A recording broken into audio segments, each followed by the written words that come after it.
How we doing, church? Thank you so much for taking time to connect with us today. Good morning, Creston campus. It's great to be with you. Hello to everybody at St. Greg's, everybody watching at home. If you have a Bible, grab it, open it, turn it on, follow along on screen in your outline, or use the Central Church app. Matthew chapter 24, that's where we're going to be at today.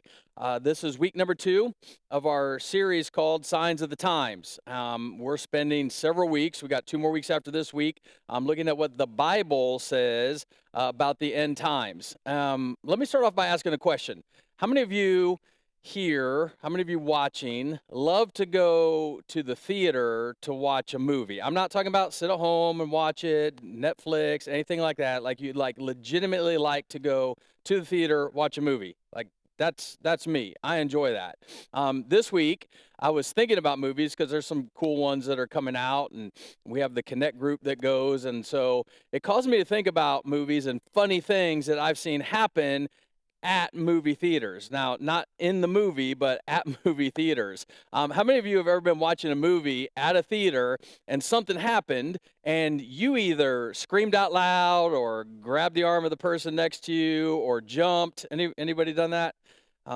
Me too. I don't really want to admit that, but I have. A long time ago, I remember this. This is a way long time ago. I took a date to a movie, and she's like, "I can't watch." I'm like, "Girl, I paid $564 to get in here. Eat some popcorn, shut up, and watch the movie." Well, this illustration caused me to think about the first movie that I can remember seeing in a theater. My dad took me in 1980. I was 6 years old in 1980. We wore matching wool white sweaters. And yes, there is a picture of this. No, you are not going to see it. We wore matching wool white sweaters to go see The Empire Strikes Back. Now, I was nervous and freaked out through the entire movie because I didn't know what was going to happen. Like, to me, for a 6-year-old, that was a scary movie because there's this dude named Darth Vader, and I'm like gripping my dad's arm like the entire time that Darth Vader's on the screen. And Luke Skywalker gets his hand cut off, and then Luke is like, "I am your father," or that's probably not a good voice for that. But the whole "I am your father" thing, and I'm looking at my dad like, you ain't cutting off my hand. But I remember leaving that theater thinking, man, that was freaky, because like I didn't know the story, I didn't know the movie, I didn't know what it was going to be like, and so like I was freaked out. Now, fast forward to about 2012, there was another action movie that came out, The Hunger Games. How many of you have seen that? I watched this whole movie, completely chill, cool as a cucumber. Other people are freaking out. They're like, "Oh!" People are clapping. At the end, people were cheering. I did not clap. I did not cheer at the end. Now, the reason I could watch this movie and not be worried about it, not be freaked out, not be screaming the whole time and worried about what is going to happen is very simple. I had read the book. I did. Like, I'd read the book before I saw the movie. And so I was chill knowing how it was going to end. I completely knew what was going to happen. And that ties in to what we're talking about in this series. Because anytime you talk about the end times, I told you last week, 2 things happen. 2 types of people show up at church. 2 types. Number 1, anybody remember?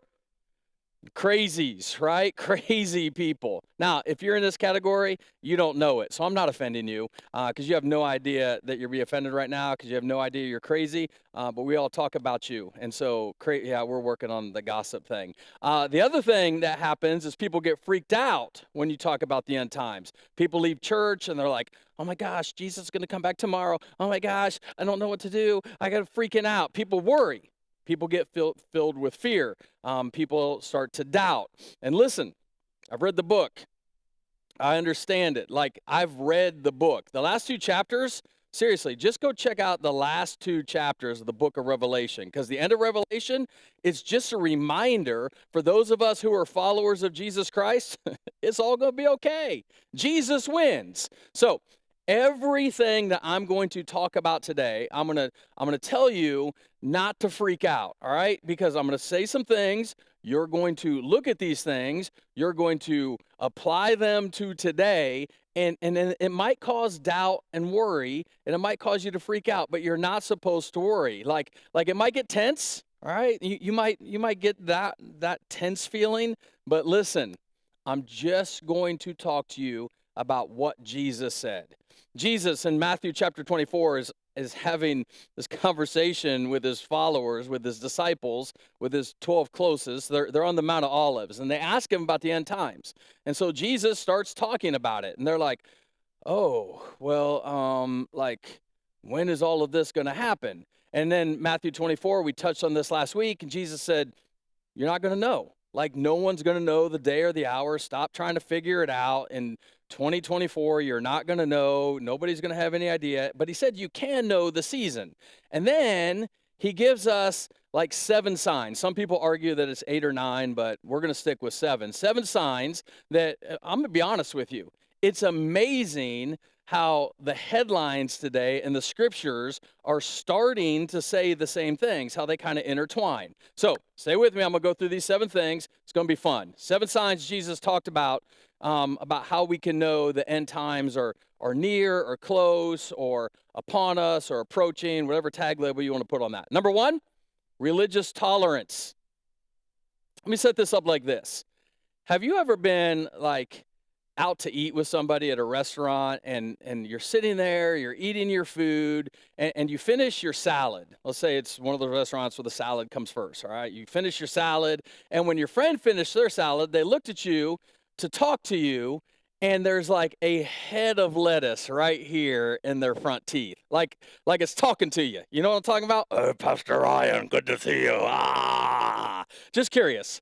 If this is you, and you're eating with some friends, and you've got food in your teeth, do you want somebody to tell you yes or no? Yeah, absolutely. It's kind of like you're a dude, and you go to the bathroom, and you walk out, and you forgot to zip up. You want somebody to tell you, hey, dog, barn door open, right? I mean, you want somebody to tell you.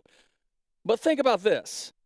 How uncomfortable is it to tell somebody that they've got something in their teeth? And at first, you're kind of like doing signs, right? You're just like, you're kind of like telling them and like doing weird things, and they're like, what's wrong with you, crazy? And you're like, man, you got something in your teeth, and then they just kind of brush it, and you're like, no, you've got a garden in your front teeth, like carrots and radishes and tomatoes. Like, come on. It's uncomfortable to tell somebody they got food in their teeth. But if you have food in your teeth, you want somebody to tell you, yes or no? Again, yes, absolutely. So Jesus is talking to his disciples, and he says this in verse 4. He tells the disciples, do not let anyone mislead you. Now, hold on. Let's talk about that for a second, because this is huge. I would say, don't be deceived. Like, you need to be smart in the situation. You need to focus on me and only me. But he says to the men, don't miss this, the men who are the very closest to him, don't let anyone mislead you. In other words, if they can be misled, we can too.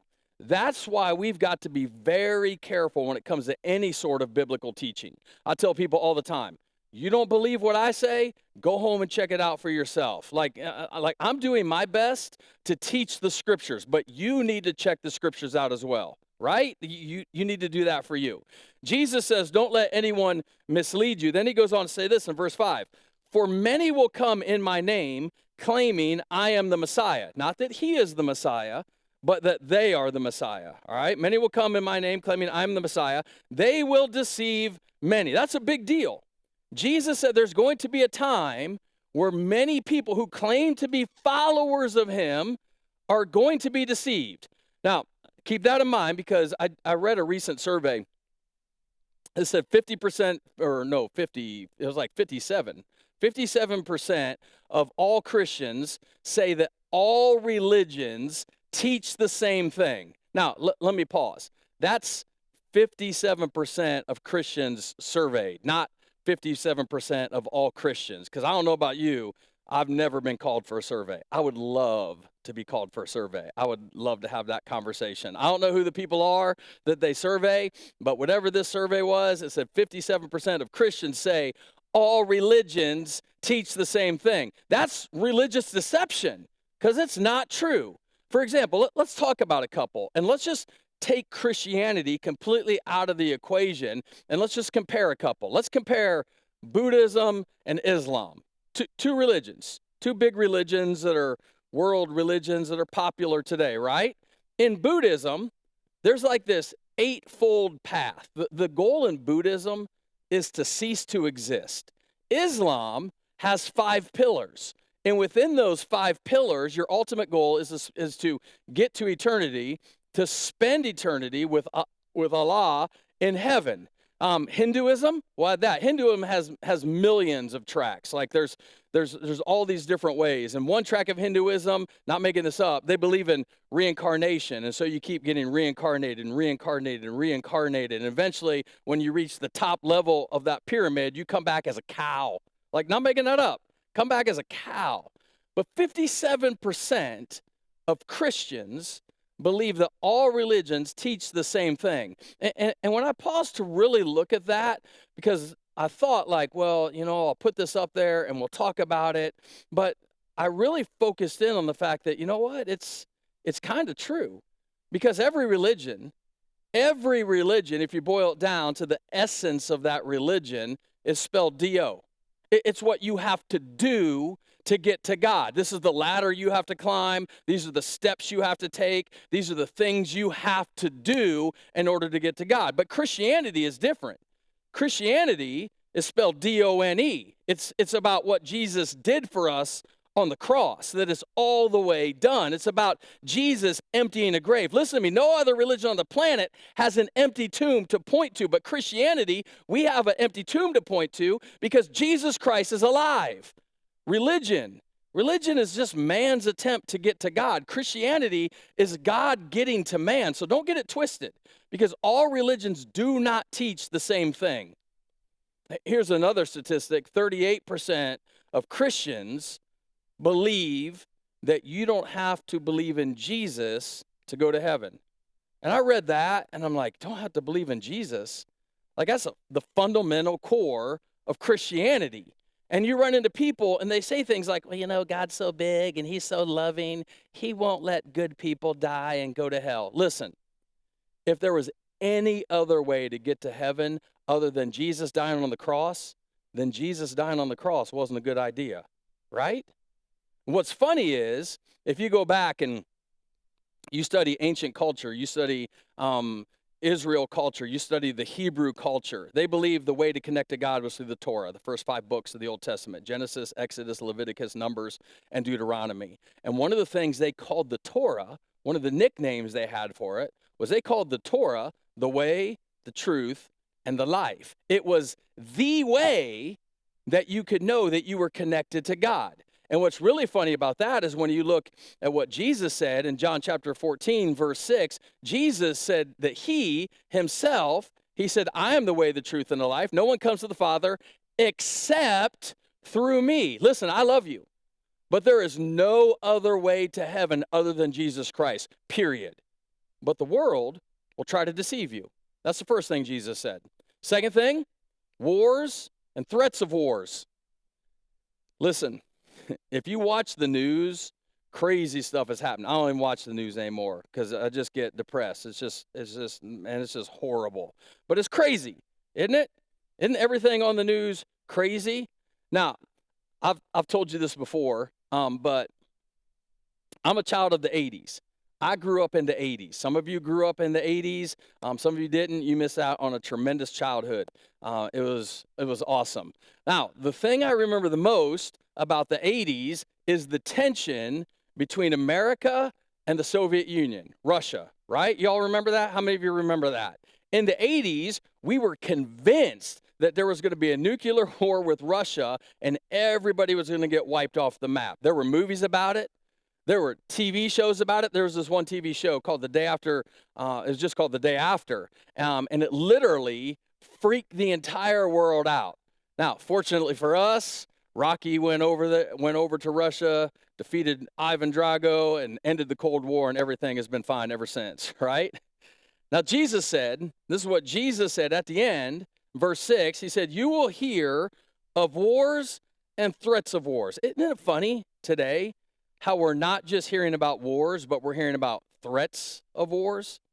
It says you will hear threats of wars, but don't panic. Yes, these things must take place, but the end won't follow immediately. He says in this, if you go through and you study this out, that there are going to be nations, certain nations that ally together that are going to march against Israel in this war. It all comes down to fighting against Israel. Right now, there are some what we would call wicked nations allying together. Yes or no? Listen, this is just in the book. Remember, I'm just telling you. Like, this thing is getting set up. The scriptures say at the end times there will be a 200 million man army marching against Israel into the final slaughter. Now, if you combine the nations, the armies of some of those nations, you can get to that number pretty quickly, yes or no? Yeah. Anyway, let me move on. Number 3, ethnic unrest. For the next few moments, I'm going to make fun of white people.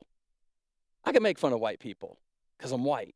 I know that's a shock to some of you. I know, but I am. And so I can make fun of my own people. Yes or no? Yeah. I Googled this week. I spent way too much time. This sermon would probably be a whole lot better if I hadn't done this. But I Googled making fun of white people. And one of the first sites that popped up was stuff white people like. I don't know if you've ever been to this site or not, but stuffwhitepeoplelike.com, go check it out. It is fascinating. One of the first things, there's so many things on here, but one of the first things I saw that made me laugh out loud, camping. Just think about it for a second. Just let that kind of resonate. The next one that I really, really, really liked, ugly sweater parties. Come on, we have ugly sweater month here at Central. This place is like 98% white. I don't know. I love this one because this is so true. Bumper stickers. This one's even better. New Balance shoes. Stuff white people like. I don't have this picture up, but I saw it. I need to put this picture in. Frisbee sports. Think through that. Ultimate golf, ultimate Frisbee golf. This one, a lot of you, especially you ladies, you'll get this one. Target. And this is my ultimate favorite. This was because it's so true. Black music that black people don't listen to anymore. I read through this for like 2 hours. For 2 hours, I was in a rabbit hole on this site, and I was like, man, they ain't wrong. Listen, I can make fun of white people all day long. I can get away with it. You know why? Because I'm white. But if I were to tell you, hey, let me tell you a funny joke. A black guy, an Asian guy, and a Hispanic guy walk into a bar. Feel the tension? Feel how that gets? It's mostly from the Baptists and why are they in a bar? Anyway, personally, and maybe this is just me, maybe this isn't you, I've never seen the ethnic tension like I'm seeing in the world today. I just haven't. I want to go ahead and address this because, you know, like ethnic tension is there. Like it's very, very, very real. And what's interesting about this is Jesus said in the end times, in verse 7, he said, nation will go to war against nation and kingdom will rise against kingdom. Now, you say, okay, Ryan, well, where do you get ethnic unrest from? Well, if you go to the original language, this word, nation, is translated from the Greek word ethnos. And ethnos is where we get the word ethnicity. Jesus is saying ethnic group will rise up against ethnic group. All you have to do is go watch what has happened in our own country over the past several years. This is happening, yes or no? Yeah. Here's the next thing Jesus said would happen. Famines. This is why I hope he comes back soon. Seriously, I hope he comes back very soon because I don't want to live through a famine because I love food. I love food. Lent just started. For those of you that come from that type of background in the past, and people were talking to me about fasting and like, what do I need to fast from until Easter? I'm like, you don't need to fast from anything, man. We don't follow that. It's not a biblical thing. But anyway, another message for another time. But somebody said, they're like, you know what? I think I'm going to jump into this like fasting diet. Like, Pastor Ryan, have you seen these fasting diets? And I'm like, yeah, I've seen them. They said, you should do it. I said, no, I shouldn't. Well, I think fasting is good. Listen, I'm more of a slowing type person.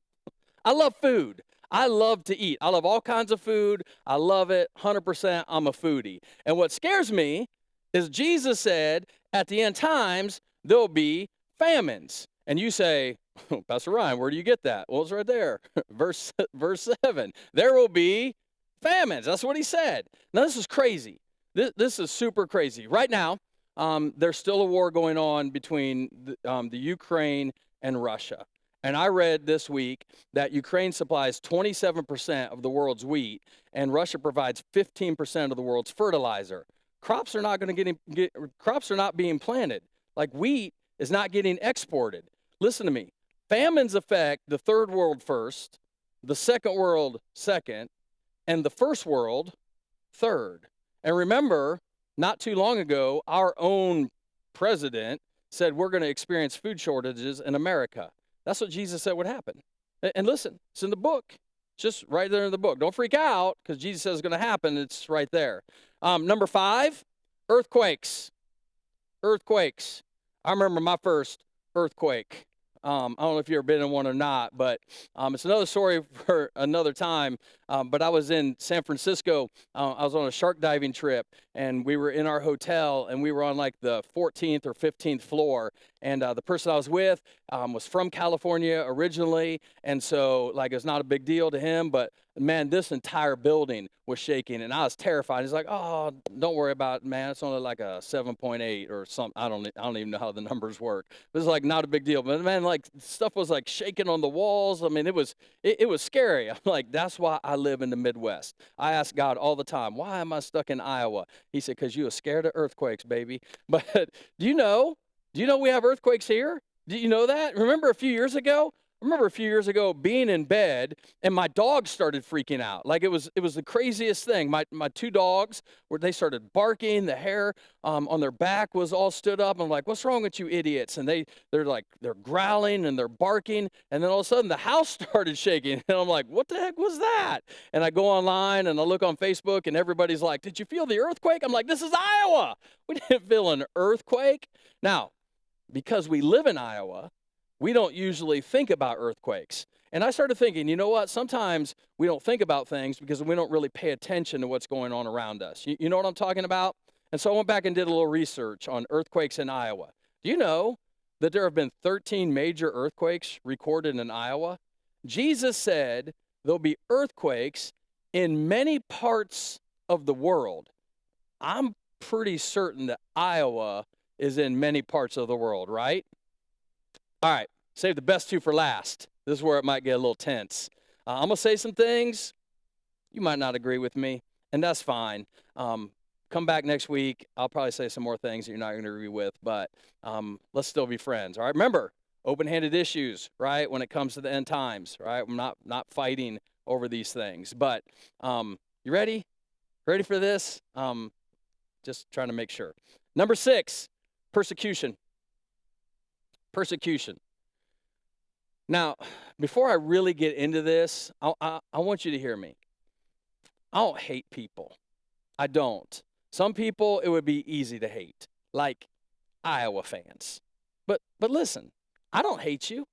I just know when it comes to basketball, Indiana's the better team. That's just your opinion, Pastor Ryan. I got some stats. Check these out. Head-to-head, we're 106-81. All right, that means we're better. We've got 22 Big Ten titles. And how many do you got? How many? 10. All right, so that's like double. I can do the simple math right there. National championships, we got 5. How many you got? How many? I can't hear you. You don't know how to say the number 0? Anyway, I got the truth on my side. This right here, statistically true that Indiana is superior to Iowa when it comes to Big Ten championships, when it comes to wins, when it comes to national championships. Yes or no? Yeah, so I got the truth on my side.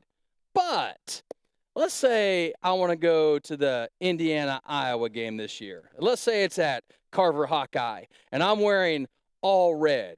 Do you think they care about those statistics? No. They're going to throw beer at me. They're going to cuss at me. They're going to yell at me. Now, if I go with like 5 minutes left in the game, everybody's left, and I'm okay. But if I show up in the first half, people are mad. I will get persecuted. I know this is the truth because I've done this. I went once. I was like one of 5 Indiana fans in the whole place. You get persecuted. Even though I've got the truth on my side, I get persecuted. Keep that in mind, because Jesus said this in verse 9. Then you will be arrested, persecuted, and killed. You will be hated all over the world because you are my followers, and many will turn away from me and betray and hate each other, and many false prophets will appear and will deceive many people. So here he is back with the false prophets and the people deceiving many. You talk about persecution. Man, our world, our country, it has gotten intense, especially when you think about religious persecution. Think about this, and this is not a political statement, all right? This is just a matter of fact. During COVID, remember back in COVID time, there were churches who refused to follow their governor mandates and shut down. And there were pastors, go back and Google this. There were pastors being arrested for having church in our country. Not only that, but today there are pastors being arrested and canceled for speaking the truth. I'm talking speaking the truth. Standing up and preaching, speaking biblical truth. Listen, there will be a day when speaking the truth will be considered hate speech. For example, and again, listen, understand, I don't hate anybody. Let me give you an example. If you're here today or you're watching online and you're transgender, listen, I don't hate you. I don't hate people. I don't hate anybody. But I believe with all of my heart that God made man and God made woman. And those are the only two options, period. Listen to me. It's funny to me how the people are screaming about COVID. Follow the science. Follow the science. Can't follow the science when it comes to basic biology. I will tell you, as a pastor, and I'm going to tell you this as a pastor with a daughter in collegiate sports, I am 100% against biological men competing in women's sports. I know people are saying, Pastor Ryan, you can't say that. Don't say that. You can't say those things. Don't be nervous. I'm telling you, there's going to come a day where what I just said gets labeled, if it's not even today, but there's going to be a day where people are going to label that as hate speech. But don't get it twisted, because there's a difference between hate speech and speech that you hate. Just because we hate it doesn't mean it's not true. At the end of the day, I love people. But as for this pastor and this church, we will stand on the truth of God's word no matter what it costs. Last but not least, love growing cold.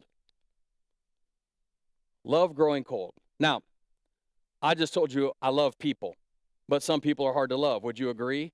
Like when I stand up here and I say I don't hate anybody, you need to understand, it took me some time to get there. I've been hateful towards people before. I've harbored hate in my heart for a long time towards people. And there are people in this room, there are people watching. If you're not careful, this can happen to us, where we get this hate and we have our love grows cold. It's a dangerous trap. Jesus said in verse 12, sin will be rampant everywhere. I wonder what he means by that. Sin will be rampant everywhere, and the love of many will grow cold. I have honestly never seen our country as cold as it is right now. The whole world, in fact. Because think about this. When 1 in 6 boys and 1 of 3 girls are sexually molested by the time they're 15 years old, that's a cold world, isn't it? Is that not a cold world? When the murder rate, just the murder rate, the past 2 years has increased so significantly in our country that people on both sides of the aisle are concerned and they're trying to work together. The love of people growing cold. When the abortion industry, let me pause real quick. I need to say this. If you're here or you're watching and you had an abortion at any point in your life and you've asked God to forgive you, you are forgiven. You are under God's grace. He absolutely 100% forgives you and he loves you. He knew you were going to do that thing before he created you, and he created you anyway. You're not a mistake. He loves you and you are forgiven. You can walk in freedom because none of this is meant to shame anybody. But make no mistake about it. It's not a pro-life, pro-choice issue. It's a money issue. The abortion industry worldwide, listen to me, worldwide, pulls in over $1 trillion a year.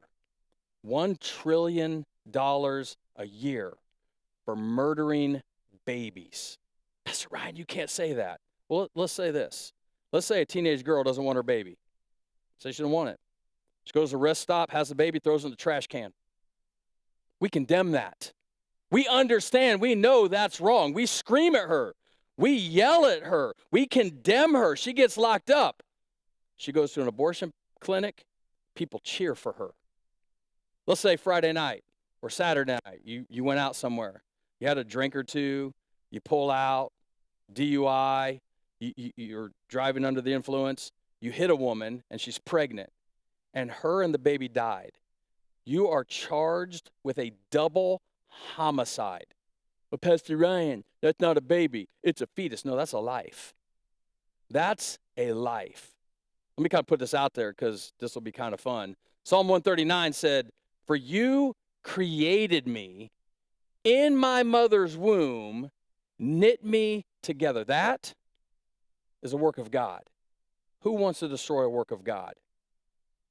Now, I was trying to think how to end this message because these signs seem discouraging. If I send people home like this, it's just kind of like, dang, man, what's wrong with Pastor Ryan? Some of you are already like that. Like you brought somebody here today, and this is their first time. You're saying, I'm sorry. He's normally a lot like this. He's usually more encouraging. We'll come back next week.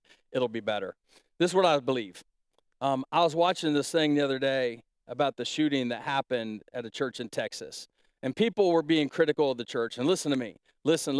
I know who the pastor is. Like, I get all of that. I understand that. You've got your opinions. I've got my opinions. I'm not a fan. All of that. But this is what somebody said.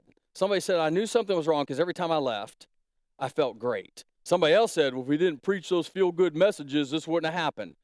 Listen, I said this a while back, and I fully believe it because this is what I want our church to be. When we come to church, when we leave, we should feel like we just heard good news. Now, yes, we should preach against sin, and we should share the gospel. But the gospel in and of itself is good news. In fact, if you don't hear good news, then it's not the message of Jesus Christ being preached in that church because Jesus Christ preached the good news. He was always preaching the good news. And so I went back, and I'm looking through what we just talked about. And even though I said, we've read the end of the book, Jesus wins, some people are like, yeah, but I don't really feel that's good news. And so this week, there's been this, a lot of you sent this to me. A lot of you sent me this pastor that like read from this Gen Z Bible, right? And it's like this, everyone thinks it's funny and all that. So I ordered one. And I thought, man, I wonder what Matthew 24 says. And so let me read this because this might lighten the mood a little bit. I don't know. It might make it more scary. I have no idea what I'm about to read, by the way. Like, I opened this thing up, and it's like being in day one of Greek class. It was crazy. Listen, I'm going to start in verse 1. I know we started in verse 3, but I'm going to start in verse 1. Listen to this. So Jesus bounced from the temple, and his crew rolled up on him, flexing the sick architecture of the place. Jesus was like, yo, people this. Real talk. Not a single stone will be left standing. They'll all be tossed down. This is where we started, verse 3. Later on, while Jesus was chilling on the Mount of Olives, his squad pulled up on the low and asked him, yo, when is this going to go down? How will we know when you're going to come back and the world is toast? Jesus was like, listen up. Don't let anyone fool you, my homies. There's going to be mad posers out there claiming to be the Messiah, trying to boil a fast one on everyone. And you'll hear about wars and rumors of wars, but don't stress. It's all part of the game. But that ain't the end, fam. Countries will rise up against each other. There'll be hunger, diseases, and earthquakes all over the place. No cap. I thought that said crap. That might be better. It's just the beginning of all the messed up stuff that's going to go down. And you, my peeps, are going to get handed over to be tortured and even killed. Everyone's going to hate you because you repping my name. And trust. There'll be so many people getting triggered and snitching on each other, straight up hating one another. False prophets going to be popping up left and right, deceiving the masses, fam. With with wickedness running wild, people's love for each other going to go ice cold, straight up frosty. I love this thing. I absolutely love this. I'm going to put this in every message for here to the end of the year, probably. Listen, I went back through this and I started making some notes because I do want to think about how do we encourage each other through these things, because the end times, remember I told you last week, prophecy is given to us for two reasons, right? To encourage the believer and warn the unbeliever. And those 7 things are really big to warn the unbeliever, but if we focus on them as believers, we begin to get freaked out because we can see these things around. And so how can we look at these things and how can we apply them to our lives personally to where we understand, you know what? They're good news. Well, I made some notes. I wrote some stuff down. I'm going to tell you this. I'm going to read some of it. And I pray that this will really encourage some of us here at Central. Even though we live in a world that many of us feel like, hey, we're not enough, we need to celebrate the fact that Jesus died for us, that God so loved us that he sent his one and only son to die for us so we could get somewhere and do something that we never could have done on our own. And even though I'm not enough on earth for certain people or certain places, I was enough for Jesus to give his life for. Even though wars may rage all over the world and wars may rage in my mind, I will not be a casualty because the King of Kings lives within me and will provide me with the peace that passes all understanding. And I will stand on the solid rock of his word, knowing that no storm can tear down the foundation that he has given me. Even though there's hostility towards different races and colors and tribes and tongues, I will celebrate that in eternity, every tribe, tongue, nation, and race will come together in a place called heaven because of a man named Jesus, and we will live in harmony with one another because in him and only in him there is unity. Even though famines may ravage the world and one day even impact my world, I will celebrate because Jesus said, hey, I am the bread of life. He has always taken care of me. He has always been faithful to me. He will always continue to supply my needs according to his riches and his glory. As earthquakes shake in the world around me, I will thank God that his Holy Spirit shakes inside of me to remove the things that are hindering me from being with him and replace them with things that are immeasurably more than all I could ever ask or imagine. As persecution breaks out in this world, and even in my world, I will celebrate that no weapon formed against me will prosper. God's word said it. It will not prosper. It will not defeat me. Jesus said he will take every curse and turn it into a blessing. And when I get overwhelmed by the battles racing against me and raging inside of me and inside of my mind and inside around all around me, I will celebrate because I'll remember greater is he who is in me than he who is in the world. And as the world grows cold, I will continually ask Jesus to set my heart on fire. Set it on fire so that I will know his love for me is unshakable and his love flows to me endlessly and unconditionally. It will throw through me to a world that is desperate for hope. This world, every kingdom will come to an end. But this world is not my home. This world is not your home. I'm part of an unshakable kingdom with an unstoppable Savior who saved me with his irresistible, amazing grace. To him be the kingdom and the glory and the power forever and ever. Amen?